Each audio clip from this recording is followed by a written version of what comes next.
conclusión de la sesión, ¿sí? Bajo la misma hermenéutica, la política que hemos estado trabajando, siéntanse en la libertad de escribir, de mandar sus consultas, participar en el chat. Entonces, en esta reunión vamos a hablar de una metodología, ¿verdad? Simple, sencilla, pero que necesita de un análisis bastante profundo al momento de ir aplicando cada una de sus etapas. Ya, la metodología en cuestión empieza con la definición del problema.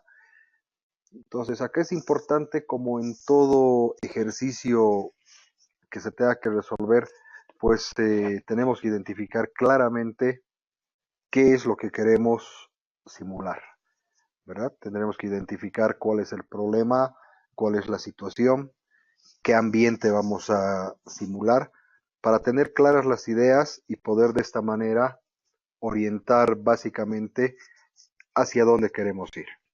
Si es que han tenido la oportunidad de leer el texto, en el texto se explica brevemente que en la etapa de definición del problema, pues se tienen que definir los objetivos o los resultados que se están persiguiendo en la limitación. Tenemos que conocer también las limitaciones, las restricciones que puedan existir. Tenemos que identificar variables, parámetros que se tengan. Tenemos que conocer básicamente el escenario en el cual nos vamos a mover. Entonces, retomando un poco lo que estuvimos hablando en los distintos grupos la semana pasada, ¿cuál es la orientación que podemos darle a nuestro proyecto si quiero hablar de una simulación? ¿Verdad? Había una propuesta, por ejemplo, para la ciudad de La Paz, para controlar el tema de los buses, las colas que existen, y ver si la distribución de los buses que se tienen en la ciudad de La Paz es la suficiente como para abastecer o alcanzar a la demanda que se tiene. También había una propuesta que por ahí alguien me envió para ver el tema de la deforestación, ¿verdad? Hacer a través de imágenes satelitales, ver cómo está creciendo la mancha de deforestación, ver cuál es el impacto.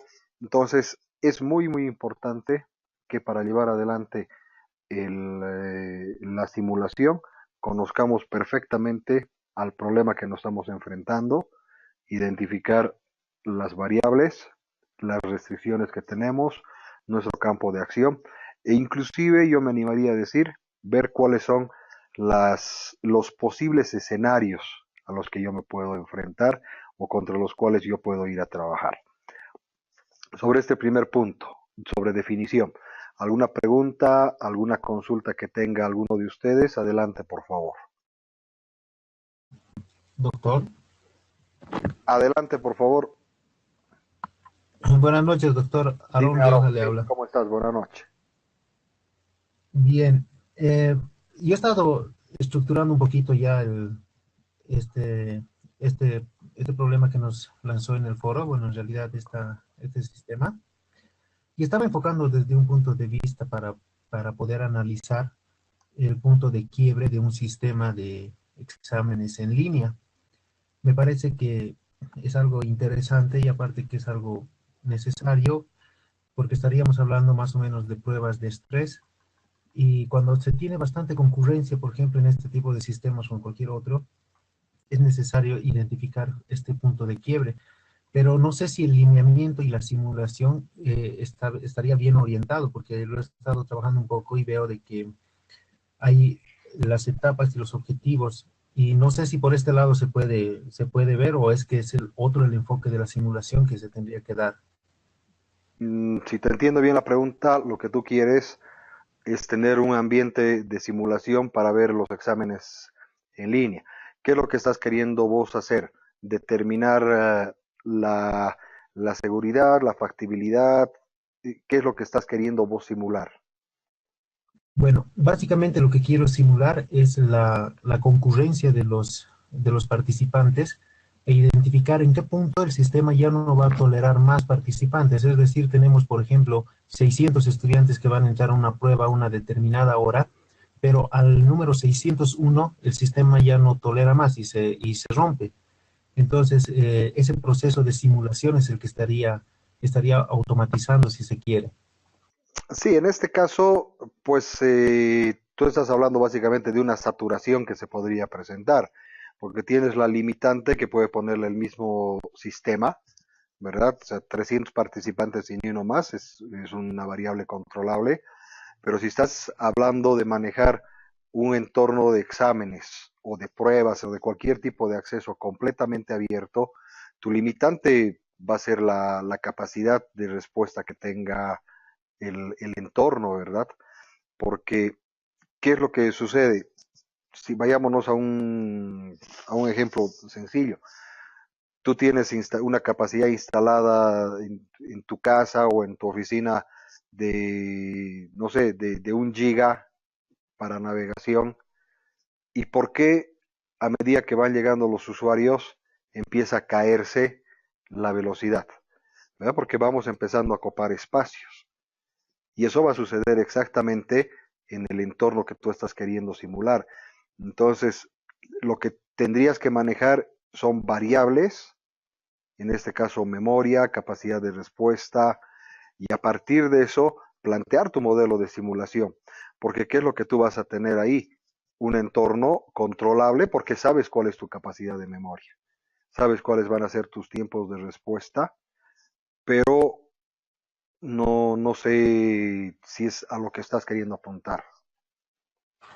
Sí, básicamente, al tratarse de un sistema que está siendo desarrollado por la institución, por decir algo, entonces, claro, evidentemente necesito saber que al número 301 este sistema ya no va a dar más. Y ahí ya puedo decir que mis pruebas, o bueno, la concurrencia de mis usuarios solamente voy a aceptar hasta 300. Y lo que quiero identificar es este punto. Ahora, es 300, 350, 400 o 200, 600. Básicamente es el punto que quiero determinar y para eso estoy pretendiendo hacer una simulación de ingresos al sistema donde se puede automatizar mediante algún lenguaje de automatización, ¿no? Como Ruby o tal vez como SIL-Test o algo así.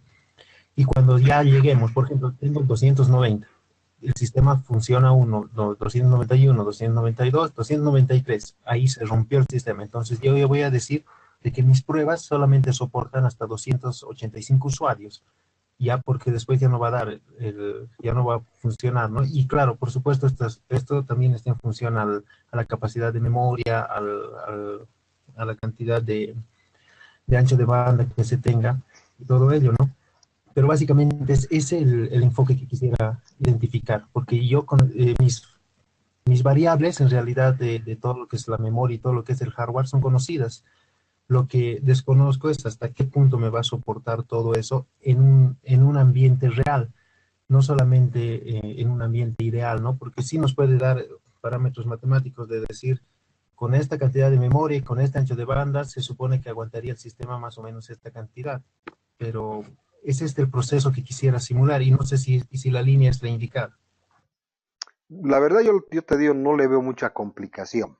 ¿Sí? No lo veo como un sistema que necesite una simulación porque tienes las limitantes dadas, ¿verdad? Habría que ver que tus variables realmente vayan modificándose en el tiempo para que eso te vaya afectando.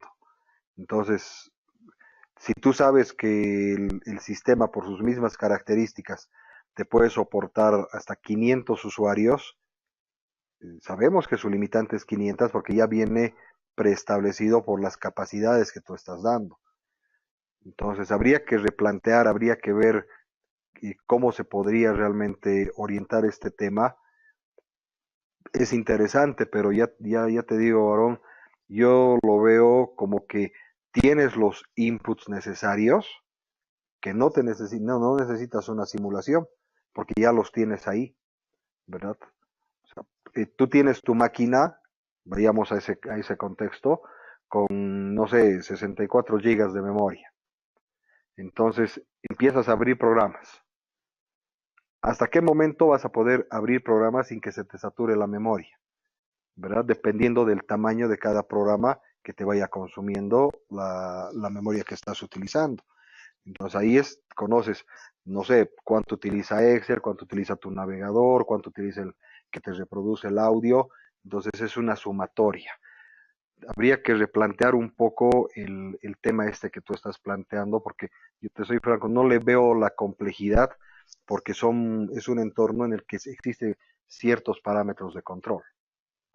Muy bien, doctor. Gracias. ¿Sí? Perfecto. ¿Alguien más que quiera sobre este primer punto? La metodología son 8 puntos, ¿verdad? Si los hemos recorrido, definición del problema, recolección y análisis de datos, la formulación del modelo, diseño del proceso de simulación, la programación propiamente dicha del modelo, la resolución a través del modelo, la validación de los datos y la implementación de los resultados que obtengamos, ¿verdad? Entonces es básicamente como para cualquier problema que queremos resolver, pero con el componente que estamos hablando de que vamos a simular. Entonces, si alguien más tuviese sobre el primer punto, antes de que nos vayamos al segundo, que es la recolección y el análisis de datos. Ok, en el tema de la recolección de datos, como la misma teoría se les indica la parte más costosa, ¿no? Es la más laboriosa porque necesitamos tener datos previos para querer simular.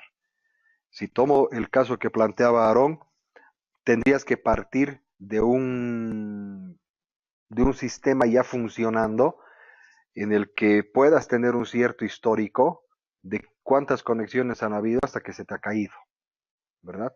Y ahí ver qué conexiones eran, qué capacidades o qué características tenían tus servidores, qué entorno de trabajo estabas manejando, ya entrar a las características técnicas y eso te va a servir como un background con el que vas a poder llevar adelante la simulación.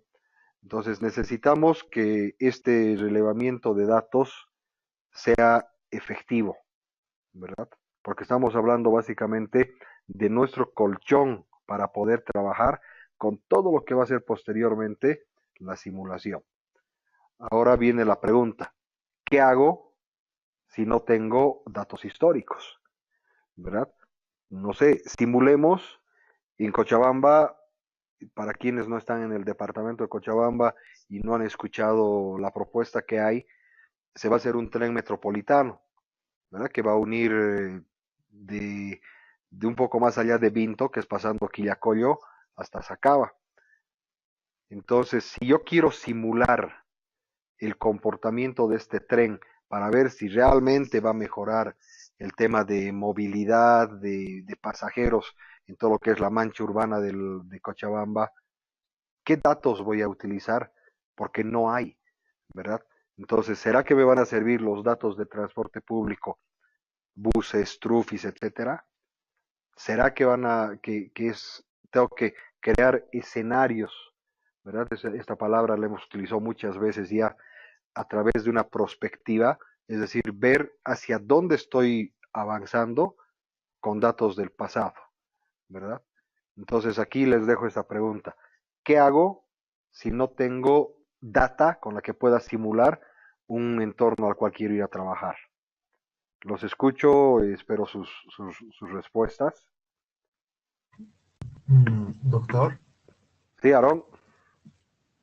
Sí, bueno, en este punto, que sería la recolección y análisis de datos específicamente para el caso que usted menciona del tren metropolitano, una de las variables, o bueno, en realidad uno de los casos más interesantes sería ver la cantidad de población que nos arroja el INE para determinar cuántas personas pueden utilizar el servicio, ¿no?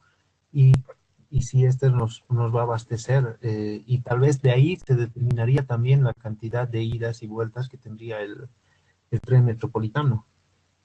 Ya, ok. El INE nos va a decir la cantidad de personas que existen, llamémosle, en un determinado radio por el cual va a pasar el tren metropolitano. Pero, ¿qué sucede si esa data no es significativa desde el punto de vista que no toda esa población tiene que movilizarse con el tren metropolitano? ¿Verdad? O sea, tienes una data de entrada, perfecto, el INE.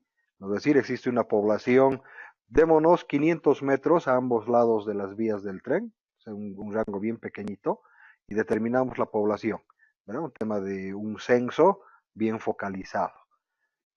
Pero, ¿qué sucede si esas personas no van a necesitar el tren para llegar a sus fuentes de trabajo, para cualquier situación?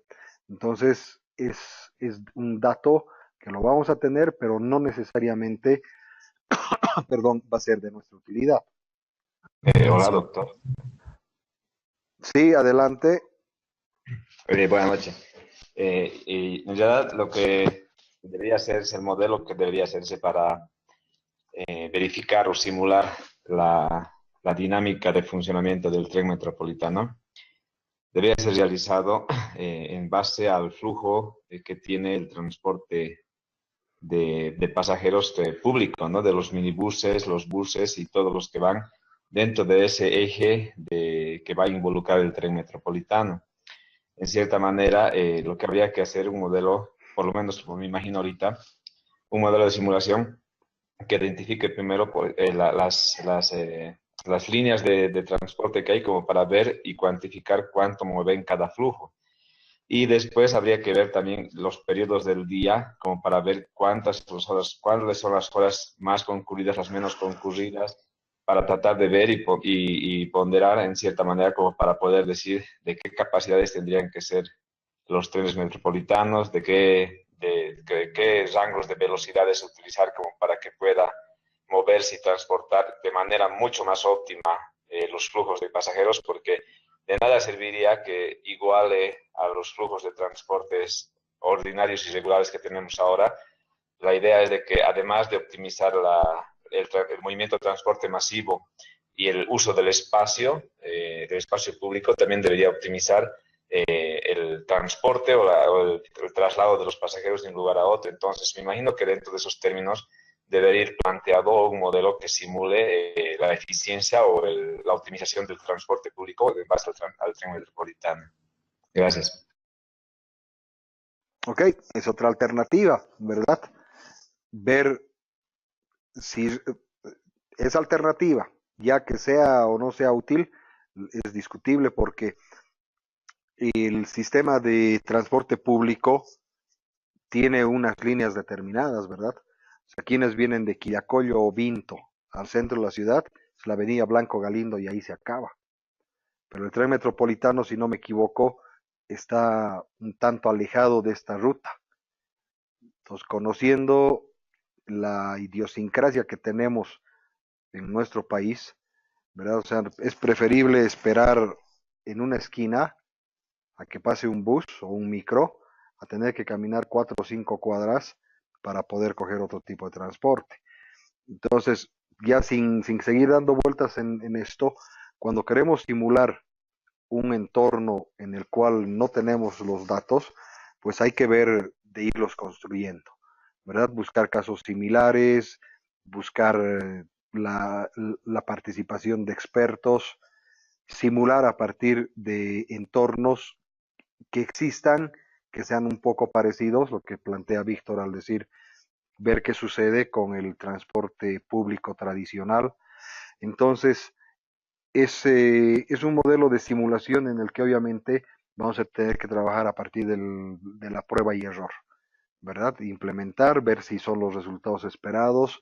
¿Por qué? Porque estamos trabajando en un ambiente desconocido. Y el output que tenemos tendría que ser una retroalimentación para ver de ir mejorando permanentemente lo que se tenga. Entonces, tenemos el problema, hacemos la recolección, el análisis de nuestros datos y tenemos que pasar a la tercera fase, que es la formulación del modelo matemático, ¿verdad? Entonces, acá en la formulación del modelo matemático, pues ya podemos dejar volar nuestra imaginación y trabajar bajo un esquema de formulación, ¿verdad? Una notación matemática que nos permitirá simular el modelo y a partir de esa notación matemática poder llevarla a un entorno entendible, mucho más sencillo, ya sea mediante un diagrama de bloques, mediante escenarios que vayamos a representar, a través de un algoritmo, a través de un flujo, pero tendremos que tener una función por la cual nosotros vamos a tener que representar el modelo que estamos queriendo trabajar. La cuarta fase es el diseño de proceso de simulación, ¿verdad? Para esto tenemos obviamente que haber definido lo más perfecto posible nuestro modelo, porque aquí vamos a entrar y a manejar elementos diferenciales de tiempo, elementos de carga, elementos que van a afectar al funcionamiento de nuestro modelo, y si el modelo no ha sido bien concebido, obviamente las respuestas no van a ser las adecuadas. Dentro de este contexto, quisiera saber quiénes de ustedes ya han trabajado en modelamiento, pero a partir de simulaciones en las cuales hemos tomado como base de partida un modelo matemático. Adelante, por favor. Los escucho o los leo, por favor. Tengan la confianza de romper los hielos. Doctor, Sí, Aarón. sí, cuando cuando estaba desarrollando la tesis de la maestría, he trabajado en base a un modelo de clusterización. Estaba, Ya. por supuesto, basado en un modelo matemático. Y básicamente lo que hacía la clusterización es agrupar en una imagen digital los diferentes tipos de color y de forma de algunas imágenes. Y, y claro, el algoritmo no era muy complejo, ¿no? Solamente era básicamente identificar un centroide y a partir de eso poder ir agrupando los que son más similares en términos matemáticos, porque esto se llevaba al espacio binario y con eso se trabajaba. Entonces, la fórmula es algo un poco más compleja, sin embargo, parte de todo esto, ¿no? Y la simulación se lo ha realizado en MATLAB. Entonces se ha ido ejecutando las diferentes corridas y los resultados se iban dando de acuerdo a las variables que se iban poniendo desde un inicio y hasta el final. Gracias, doctor. Ya, ok, perfecto. Entonces tú acabas de mencionar algo, ¿verdad? MATLAB. MATLAB ha sido creado con una función, con una visión, y pues lo explotamos de distintas maneras. Tiene una versatilidad que nos permite llevar adelante una serie de aplicaciones o ejercicios más allá de la funcionalidad con la cual había sido creada, ¿verdad? El tema de la clusterización es interesante justamente por la forma en la que se puede llevar adelante la solución. ¿Algún otro ejemplo, algún otro, digámosle, alguna experiencia que alguien más haya tenido que pueda compartirnos, por favor? Doctor, y tal vez compartir un poco de algunas experiencias también. Eh, Hace un tiempo estaba haciendo unas programaciones de microcontroladores, bueno, en realidad cuando estaba estudiando en la universidad, integrado, y ahí teníamos un programa que era el Delphi, si no me equivoco, en el cual se simulaba cómo se iba a comportar el microcontrolador cargándole el programa y todo esto. Por supuesto que desconozco la función matemática que estaba por dentro, pero era basado, obviamente, ¿no? En diferentes factores, tanto ideales como la cantidad de corriente que puede pasar por un determinado chip y las resistencias y todo esto, ¿no? Entonces, tal vez un poquito comentando la experiencia de una simulación más focalizada. Gracias, doctor. Sí, el tema de utilizar este tipo de software de simulación, ¿verdad? Si no me equivoco, dentro del área electrónica utilizan el ORCAD, que permite hacer simulación o Proteus, ¿verdad? Del uso de tarjetas y demás. Pero no es que no es que las descarte, pero no son elementos propios de simulación, ¿verdad? Sí nos permite trabajar y simular nuestro trabajo en un entorno controlado, porque no sé si tú has utilizado o algunos de los que son del área de electrónica o quizás del área de informática en alguna asignatura parecida, pues tenías una especie de un motherboard y lo que tenías que hacer era poner los circuitos, hacer las conexiones correspondientes y pues eso te empezaba a funcionar. Obviamente estabas haciendo la simulación del funcionamiento de una tarjeta, ¿verdad? De una determinada placa, pero a través de ir poniendo los componentes. ¿Qué sucedía si hacías una mala conexión? Si, por decir algo, si tenías que conectar el pin 1 con el pin 8, ¿verdad? Patita 1, patita 8, y conectabas la patita 1 con la patita 7, no te funcionaba. Pero ahí tú movías tus, tus conectores digitales y eso empezaba a funcionarte. Pero no lo veo tanto como un contexto de simulación, porque estás básicamente armando un contexto y está funcionando. Es como que querramos ver en el AutoCAD, ¿verdad? Sabemos que ahora las versiones que manejan los arquitectos, los ingenieros en el área de diseño, te pueden hacer toda una visita virtual a cualquier tipo de edificación o te pueden mostrar una determinada pieza de un motor, todos los ángulos posibles, pero no estás simulando, ¿verdad? Estás simplemente haciendo una representación de lo que quieres que tengan en el mundo real a través de una herramienta. Ahí sí sería muy interesante en el que se pueda meter variables de control que te permitan, por ejemplo, para una determinada construcción, puede que existe el software, no sabría decirles, en el que tú construyes en un determinado terreno, tomamos de nuevo el tema de las laderas de la ciudad de La Paz, simulas lluvias, simulas vibraciones y ves si ese terreno realmente va a soportar la estructura que estás queriendo ponerle ahí arriba, ¿verdad? Entonces aquí es que podemos buscar o pueden buscar mucho. Es un campo en el que pueden realmente explotar, no solamente pensando en el contexto del módulo o del doctorado, sino más allá en las aplicaciones que puedan hacer y dónde se están moviendo en las áreas de trabajo que necesitan realmente un soporte para mejorar tiempos, mejorar resultados, mejorar el rendimiento en los mismos equipos de trabajo. ¿Ok? Hola, Vider, buenas noches. La quinta etapa es ya la programación, el desarrollo de nuestra propuesta del modelo, ¿verdad? Ya entramos a un contexto netamente programático, en el cual ya teniendo el modelo matemático, conociendo cuáles son las variables, cuáles son las restricciones, conociendo cuál es el contexto en el que nos vamos a mover, pues podemos pasar después del diseño a nuestra fase de programación o de desarrollo. Aquí ya no vamos a ir a ahondar ni a darle vueltas, es programar, elegir el lenguaje de programación o el lenguaje de simulación. No sé si alguno de ustedes se ha dado una vuelta por ProModel para ver cuál es la característica de ProModel. Existen versiones de prueba, existen versiones trial con las que se pueden trabajar. Inclusive alguna vez encontré por ahí, estoy hablando de bastante tiempo atrás, una versión de ProModel que era gratuita, obviamente con ciertas limitantes, pero que permitía llevar adelante el trabajo dentro de lo que viene a ser la simulación. Desarrollado el, el programa, desarrollada la solución informática, pues tenemos que poner en marcha nuestro modelo de simulación.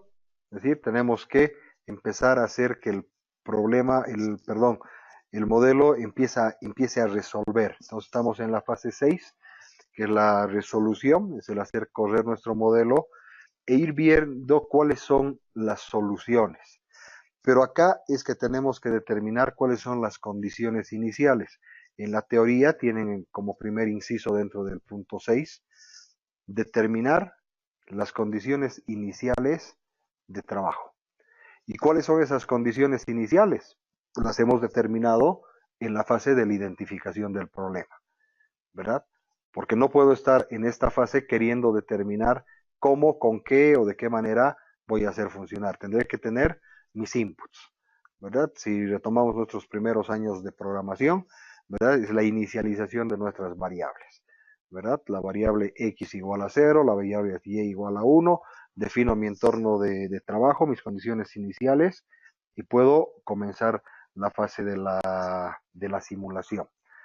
La siguiente fase la longitud de la corrida, ¿verdad? Estoy haciendo la resolución. ¿Qué tiempo voy a simular? ¿Verdad? Número de iteraciones. Definir cuál es la amplitud, cuál es la longitud de la simulación que quiero llevar adelante para poder medir costos. Sabemos nosotros que mientras más ejecuciones tengamos, ¿verdad? Vamos a tener por un lado mayor consumo de memoria, pero también tenemos tiempo de ejecución. Entonces tendremos que ir probando para ir determinando qué tiempo voy a ejecutar la simulación para empezar a validar los resultados, ¿verdad? Y tengo luego que hacer la simulación propiamente dicha del proceso y pasamos a la fase 7. La fase 7 es la validación. Entonces, la validación, pues tenemos que verificar el comportamiento de nuestro modelo versus el mundo real. Entonces, aquí entramos nuevamente en el discurso de qué sucede si no tengo nada todavía. Pues tendré que ver si los resultados que estoy obteniendo son los adecuados. Ya, o sea, vamos a construir un teatro y ese teatro va a tener salidas, ¿verdad? Salidas normales, no hablemos de las salidas de emergencia. Salidas para desfogar a la gente. Y es un teatro que va a albergar, no sé, a 50,000 personas para conciertos, charlas, etcétera, etcétera.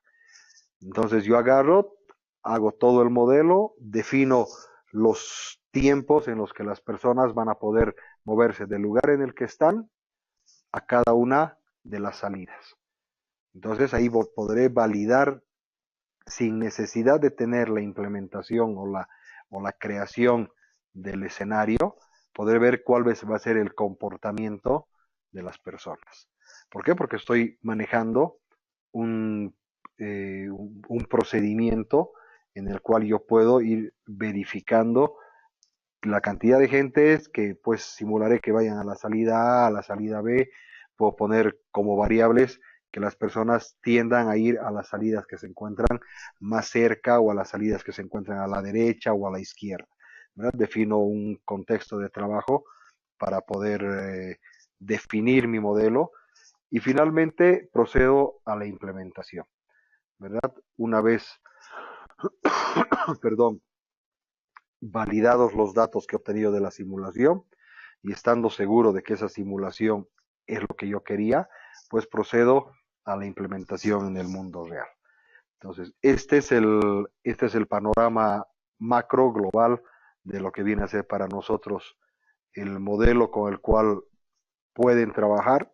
No es mandatorio, ¿verdad? Sí recomendable porque ya está todo ahí estructurado, pero si ustedes quieren buscar, desglosar otros modelos, otras metodologías que existan para poder llevar adelante un modelo de simulación, adelante. ¿Verdad? Les repito, ya se los dije en algún momento, en programas de cuarto nivel, como es el del doctorado, pues tenemos que apuntar a buscar, ¿verdad? Buscar qué otras teorías existen, qué otras cosas podemos encontrar que realmente nos beneficien y nos permitan ir complementando nuestra formación. Entonces, antes de concluir nuestra reunión, les cedo la palabra, les cedo el chat para que puedan escribir opiniones, recomendaciones que tengan sobre esta temática. Adelante, por favor. Ok, si no hay ningún comentario, aquí estaríamos terminando. La próxima semana, en una primera instancia, los chats, perdón, las videoconferencias, las reuniones van a ser martes y viernes, ya esto es a priori, pero yo creo que estoy casi seguro por temas de que no voy a estar en el país.